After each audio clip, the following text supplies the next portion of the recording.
If I take the chemicals of a brain that is stimulated by stress and put those chemicals in a plastic petri dish with my cells, you know what? The cells stop growing and they begin to die. You know what? There's an old saying called fear kills. And I go, yep, there's a biology for that. The reason why is the chemicals released by the brain in fear shut down the growth of the body and shut down the immune system. And you go, why would it do that? And the answer is simple. Let's say you're being chased by a saber-toothed tiger. And I say, you have, here's the amount of energy in your body, 100%. I say, how much of that 100% do you want to allocate to run away from that saber-toothed tiger? 100%. I go, yeah, so what does that mean? Well, I say, well, the body was using energy for things like growth. And you say, well, I'm an adult. This is very important. I go, yeah, but guess what? Your body's made out of about 50 trillion cells, and every day, your body loses hundreds of billions with a B, hundreds of billions of cells. Normal attrition die. Red cells are dying by billions. But by the second, you're losing billions of cells. I say, important point, how can I stay alive if I don't replace the cells? I say, then it says you have stem cells, and they're the equivalent of embryonic cells. So every day while you're losing hundreds of billions of cells, your stem cells are dividing and creating hundreds of billions of replacements. Every day you're growing. So, but what happens is you're being chased by a saber-toothed tiger. You have energy to replace those hundreds of billion cells. And you have a lot of energy, but I say, how much do you want from run away from the tiger? And Lewis, you said, all of it. And I go, yeah. So I say, what about growth? I say, stress hormones shut down the growth of the body to conserve energy to run away from the threat. So the moment you're in stress, you stop replacing.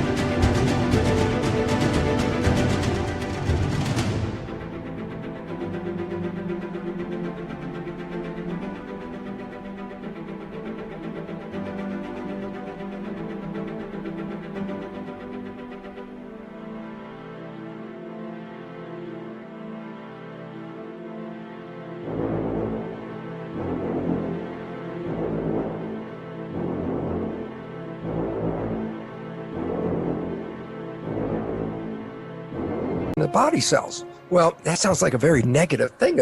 If I need these body cells to live and I'm under stress, I go, but wait, go back to when the system was developed. 100,000 years ago, 200,000, a million years ago. I say, well, what stress did you have? I say, run away from the saber-toothed tiger. That's a big stress. See, but when the system was designed, that long time period ago, I said, well, what are the stresses you have? I said, well, okay, running away from the tiger. I said, does that happen every day, all day? And I go, no, that's an event when it happens. It's rare, but you run away from the tiger. And I say, well, okay, you escape the tiger. Now what? I said, well, no more stress. And then I go back into growth again. So stress originally was only used for short intervals, just a short interval. Run away from that tiger, get away, I'm free, I don't have to have been stressed anymore, and I'm back to growth. Today's world, it's quite obvious, it's 24/7, 365 stress every day. The world is creating a stressful environment for us. Are you going to keep your job? You're going to have enough money for the food and pay the rent? Are you going to have friends around? Are you going to lose your friends or whatever? Every day you're in these stress issues. It's like, guess what? Every day you're releasing stress hormones. Every day you're inhibiting the health of your cells that are being replaced. They're not being replaced very quickly. In fact, that's one of the causes of illness. And the second cause of illness is also from stress, and that is this: the immune system, which uses a lot of energy. And I say, well, you know that, because if you've ever been sick, you didn't have enough energy to get out of bed. That's how much the immune system is using. It uses a lot. So we go back to the situation. I say, okay, you happen to have a bacterial infection, a bad case of diarrhea that happens to be brewing right now, but you're also being chased by a saber-toothed tiger. How much of your energy do you want to fight the diarrhea, bacterial infection, and how much do you want to run away from the tiger? So the issue is this: stress hormones conserve energy from the immune system by, guess what? Inhibiting the immune system function. When you're stressed, you don't want to use all that energy to be in bed and recover. You want to run away from that tiger. So I say, well, you got this bacterial infection, you got a tiger chasing you. Who cares about the infection?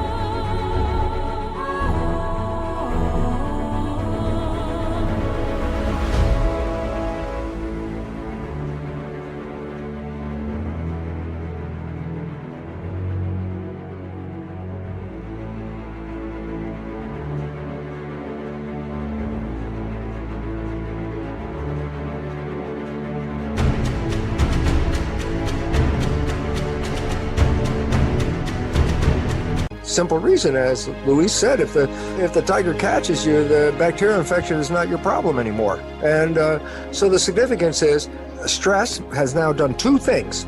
One, it shuts down the growth of the body to conserve energy so that you could run away from that tiger. And two, it shuts down or inhibits the immune system, which is protecting you from threat, but internal threat. And the result is what? Stress, and this is a fact, this is it, ready? 90% of illness on this planet is directly tied to stress. For what reason? Because you've interfered with keeping the body alive by replacing the cells, and you've shut down the immune system as protecting you from the infection, and sure as hell you're going to get sick when you're stressed. That's what the consequence of stress is, sickness. And the reason is why? You're not maintaining yourself. I mean, the immune system is shut down. You know, interesting point. There's a therapeutic use for stress hormones. When a doctor wants to transplant an organ into a person, let's say I want to transplant a kidney or a lung or a heart into a patient, remember, it's foreign tissue. If I transplant somebody else's kidney into your body, your immune system, by definition, should say, hey, not self, and eliminate the kidney, okay? So I say, well, how do doctors make sure that the transplanted kidney isn't rejected? And the answer is, they give the patient stress hormones before doing the operation. So that when the kidney is transplanted, the immune system is being inhibited and will not attack the kidney. So that's how powerful stress hormones are in shutting off your immune system. And I go, yeah, but 90% of the health issues on this problem are from the perception of stress. Whether it's real or not, that's not relevant. It's your perception of it. Your world could be totally safe, but if you have a fear, your cells can't see that the world is safe. All they're talking to is the nervous system. The nervous system says there's fear and we have a reason for it. Then the cells are going to gird themselves up and prepare for the stress. And yet in the real environment, there'd be no reason for having stress, but it's just your perception. So all of a sudden we start to realize that the cells are getting information from the nervous system, which is interpreting the environment and then sending chemistry to the body cells via the blood to adjust the body cells to what's going on in the world. I said, hot out, cool the body down, cold out, warm the body up. And so I'm adjusting.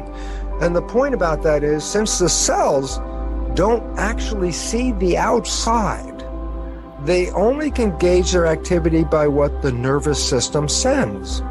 And this is where the biggest problems in life come from, because we generate beliefs and perceptions that may not be accurate and totally false, and yet once we generate them, they control our chemistry, they control our immune system, they control our biology. And so a false assumption could kill you. And this is really critical because, again, the cells are supposed to be adjusting to the environment, but because they're contained inside the skin, they can only adjust to your perception of the environment, which is releasing chemistry, which is controlling their genetics. And so the issue that we come down to now is let's go to the first conclusion.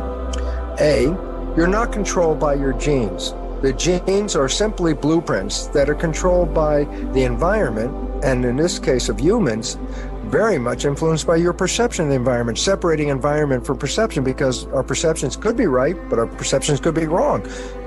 to the cells, they just see the perceptions, right or wrong. They're going to read whatever the perception is. So wrong perceptions will mislead your biology and take you away from health. Now we have two problems with stress. It shuts off growth and it shuts off the immune system. There's a third problem, which I call adding more stress. When you are in fight or flight, do you think you use conscious reasoning or reflex behavior? You use reflex behavior. The stress hormones squeeze the blood vessels in the gut, causing the blood to go to the periphery. When the stress hormones come into the body, they also go to the brain, and they squeeze the blood vessels in the front of the brain where consciousness is to push more blood to the back for reflex behavior. That means when you're under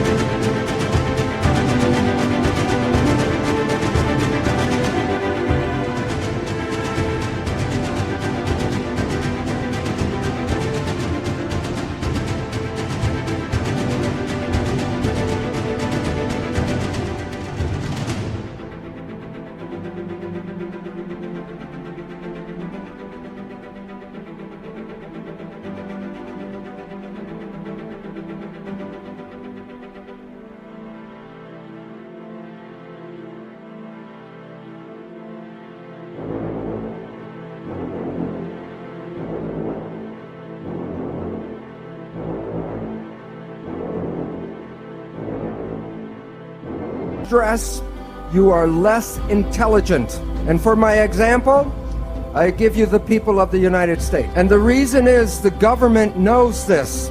And ever since 9/11, they keep in the media, the newspaper, the television, more stress, more stress. And the result is since 9/11, every year, the pharmaceutical companies have made 20% more profit every year in selling drugs. So it's important to realize that stress affects you in many different levels, but all of them result in shutting down your life. It has now been demonstrated that love is the greatest growth signal in the world. For example, Yugoslavia, where they have orphanages, the people could not afford to take care of their children, and they sent them to orphanages. They got food, clothing, the protection of living inside. They got everything they needed to live except love. And about 40% of those children became autistic. What is autism? Is the child is shutting itself off from the world. It's in protection, closing itself down. And all of the parameters of health and intelligence in these children were greatly suppressed. They got everything but love. The issue is, when we are in this direction in protection, we shut off growth, and that's when illness starts. So when we're on this side of the scale, protection leads to disease, and growth leads to wellness. And I said, well, what causes this disease? And the answer is stress. Now here's the problem that people do not realize. If I just remove the stress from my life, where am I on the scale? It's 0. If you want wellness, it's not just the absence of stress. You need the joy and the love to go to growth. So if you're in the middle place, you're not in real growth and real health. So stress alone is not the problem. It is what we need is more love and life and happiness.